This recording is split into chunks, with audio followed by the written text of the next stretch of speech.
Salam Bapak Ibu, saudara yang terkasih dalam Tuhan. Mari kita akan sama-sama berdoa sebelum kita belajar tentang firman Tuhan untuk acara santapan rohani. Mari kita berdoa. Kami bersyukur kepada Bapa di surga. Kami mengucap syukur Tuhan Yesus Kristus atas perawatan-Mu, pemeliharaanmu yang Kau senantiasa menjaga, melindungi, memelihara kami. Dan sebentar kami akan belajar tentang kebenaran firman-Mu. Tolonglah kami Tuhan supaya kami dapat menangkap kebenaran firman-Mu dengan baik, dan berikan kuasa-Mu untuk kami dapat melakukan seperti apa yang Kau kehendaki dalam setiap kehidupan kami. Terima kasih Bapa, kami mengucap syukur, kami berdoa di dalam nama Tuhan Yesus. Haleluya. Amin. Baik Bapak Ibu Saudara yang terkasih dalam Tuhan, pada kesempatan hari ini kita akan belajar bersama-sama dengan firman Tuhan.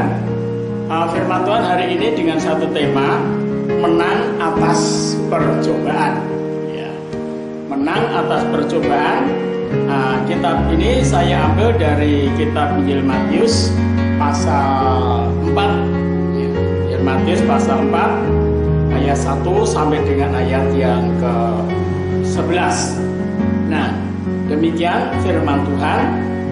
Maka Yesus dibawa oleh Roh ke padang gurun untuk dicobai oleh iblis. Nah, setelah 40 hari 40 malam, akhirnya laparlah Yesus. Lalu datanglah si pencoba itu dan berkata kepadanya, jika engkau anak Allah, perintahkanlah batu-batu ini menjadi roti. Tetapi Yesus menjawab, ada tertulis, manusia hidup bukan dari roti saja, tetapi dari setiap firman yang keluar dari mulut Allah. Puji Tuhan.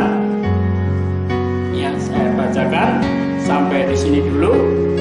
Bapak Ibu Saudara terkasih dalam Tuhan, Tuhan Yesus setelah dibaptis oleh Yohanes Pembaptis ya, di Sungai Yordan, Alkitab mengatakan Yesus dibawa oleh Roh ke padang gurun untuk dicobai.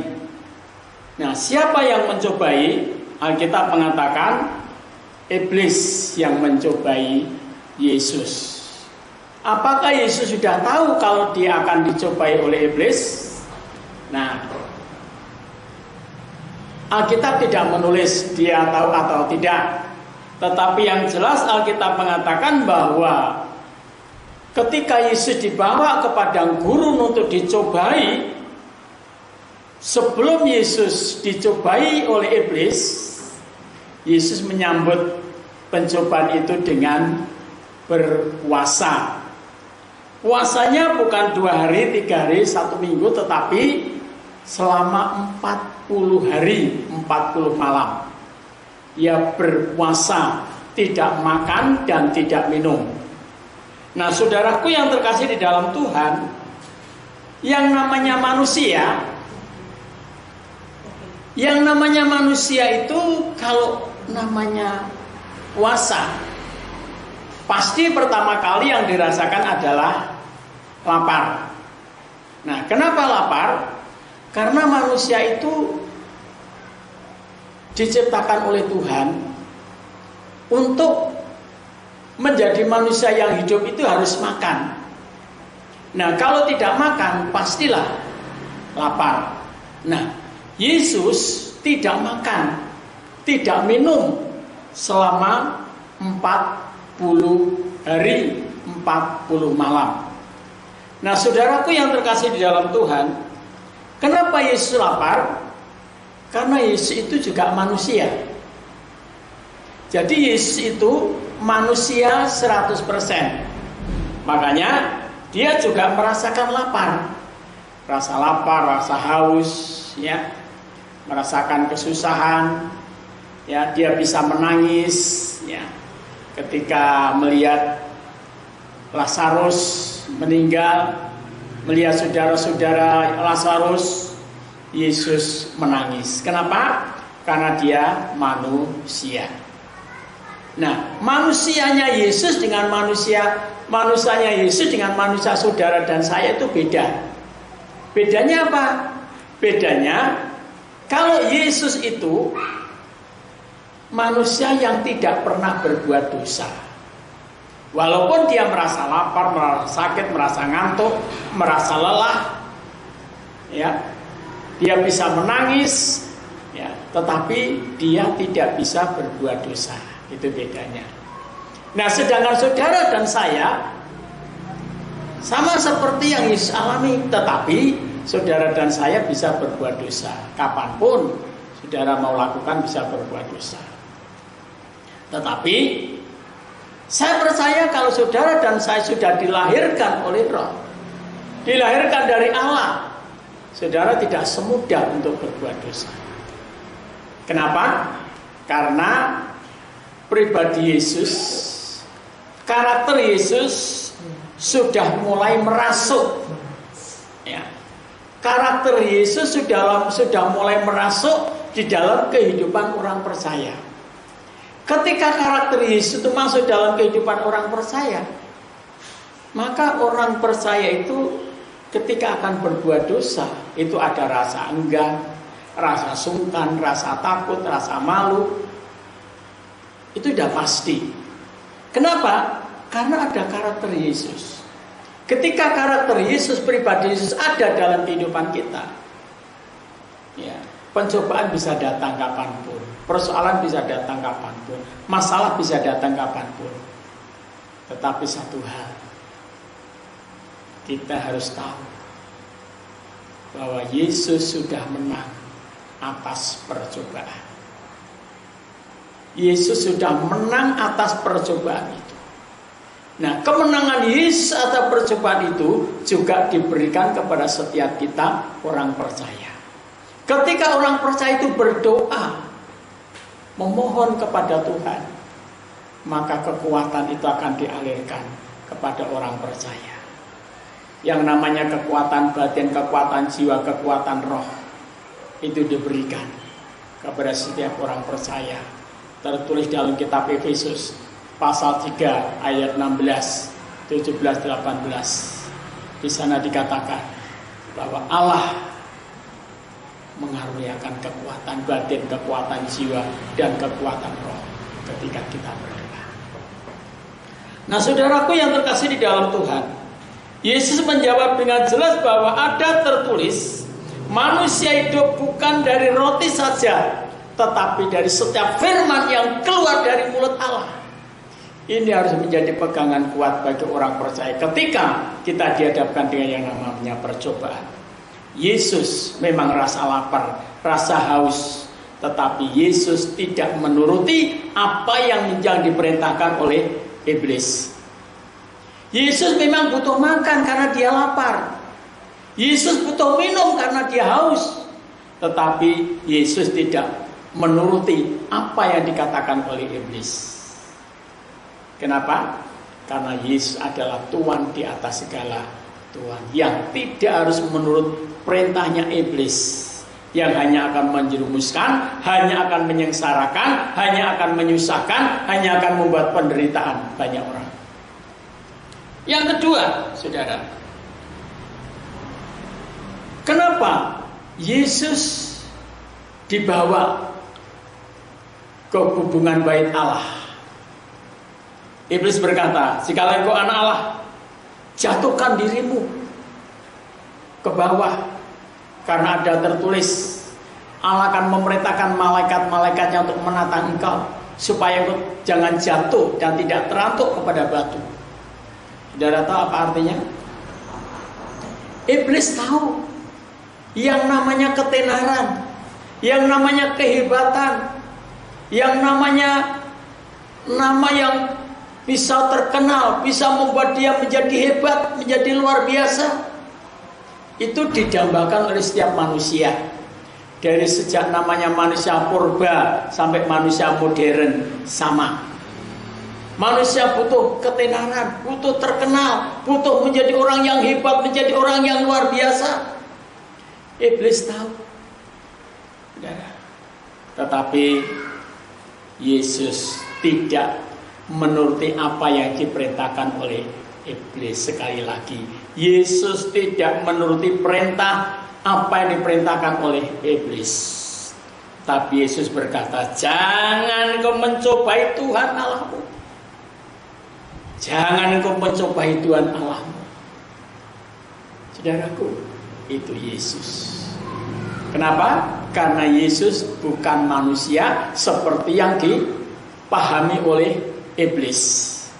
Yesus bukan manusia seperti yang dipahami oleh iblis. Manusia yang lain, manusia yang berbeda. Ya. Yang ketiga, saudaraku. Yang ketiga, iblis tahu. Ayat 8 dan 9. Ya, bahwa manusia butuh yang namanya sandang, papan, pangan, kekayaan, kemuliaan, kehormatan, kejayaan. Iblis tahu. Ya. Nah, itu sebabnya iblis mengatakan, ketika Yesus dibawa ke atas gunung yang tinggi, ya, iblis berkata, seluruh dunia beserta dengan kemuliaannya ini akan kuberikan kepadamu. Wow, hebat saudara. Kalau engkau mau sujud menyembah aku, kata iblis. Saudara, yang namanya manusia itu siapapun orangnya, yang namanya sandang, papan, pangan, harta, kekayaan, kehormatan, kemuliaan itu butuh. Tetapi Yesus berbeda. Yesus mengatakan, enyahlah iblis daripadaku, dari hadapanku. Enyahlah iblis. Engkau hanya menyembah kepada Tuhan Allahmu saja. Engkau harus berbakti kepada Tuhan Allahmu saja. Ya, kalau mungkin kalau diterjemahkan, dilanjutkan, tidak sepantasnya kamu itu minta disembah. Tidak sepantasnya kamu itu minta disembah. Kamu harus nyembah Tuhan Allahmu. Itu kalau bahasa itu diteruskan. Tapi Tuhan Yesus berkata, enyahlah iblis, karena engkau harus menyembah kepada Tuhan Allah. Engkau harus berbakti kepada Tuhan Allah. Dan puji Tuhan, Yesus ditawarkan 3 tawaran tadi. Tidak ada satupun yang bisa mengalahkan hati Yesus. Kenapa saudara? Karena hati Yesus tahu, ya, siapa yang harus disembah oleh manusia, siapa yang bisa memberi kekayaan manusia, siapa yang memberi hidup manusia. Manusia hanya hidup bukan hanya dari roti, tetapi manusia hidup lewat firman. Dengan firman manusia bisa hidup. Namun juga seandainya makan roti pun manusia tetap hidup. Manusia tidak makan roti pun manusia tetap hidup. Karena manusia hidup oleh firman.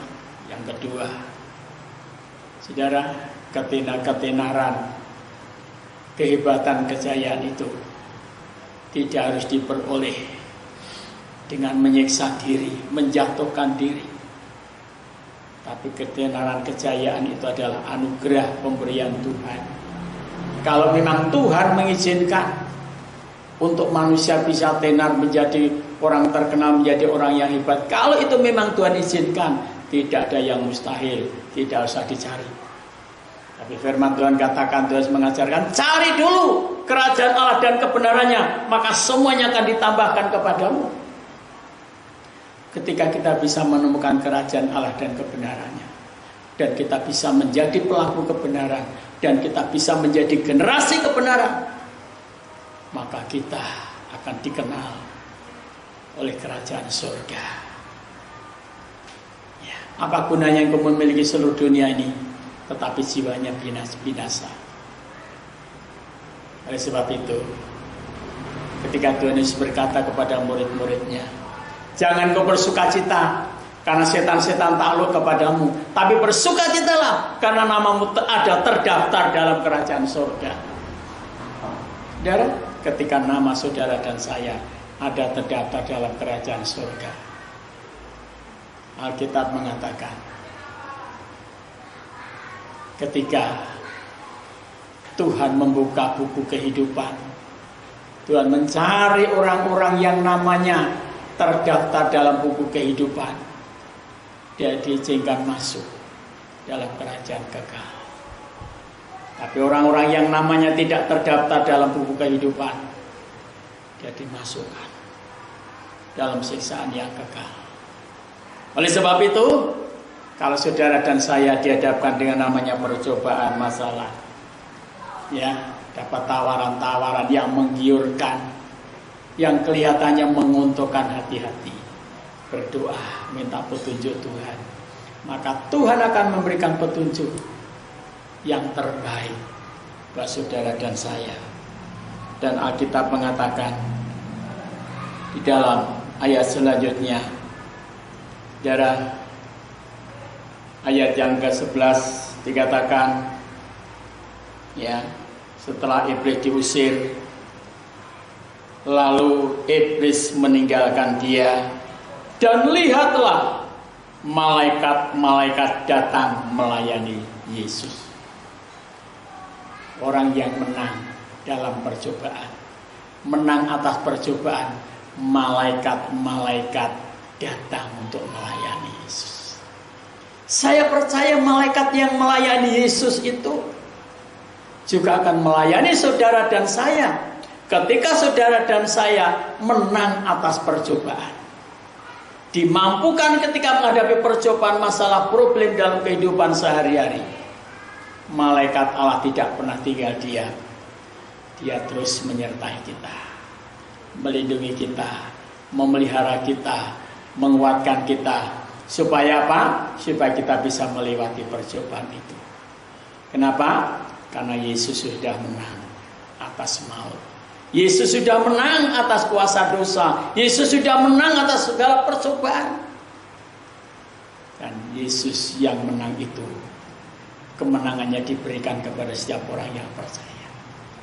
Oleh sebab itu, jangan takut menghadapi percobaan. Jangan takut menghadapi masalah. Jangan takut menghadapi problem. Takutlah kepada Allah. Maka Allah akan terus menyertai kita, terus memberkati kita. Mari kita sama-sama berdoa. Kami bersyukur kepada Bapa di surga, Bapa, di dalam nama Tuhan Yesus.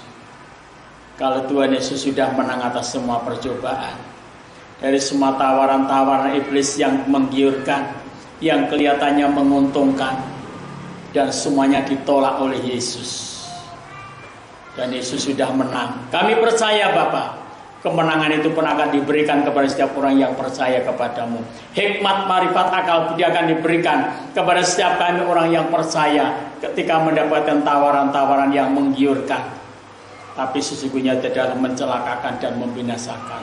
Oleh sebab itu, Bapa di surga, kami berdoa buat saudara kami yang hari ini mendengar firman-Mu. Tuhan, tolong biarlah mereka juga Engkau berikan hikmat kepada mereka semua ketika mereka menghadapi percobaan, masalah, problem, tantangan yang mereka hadapi.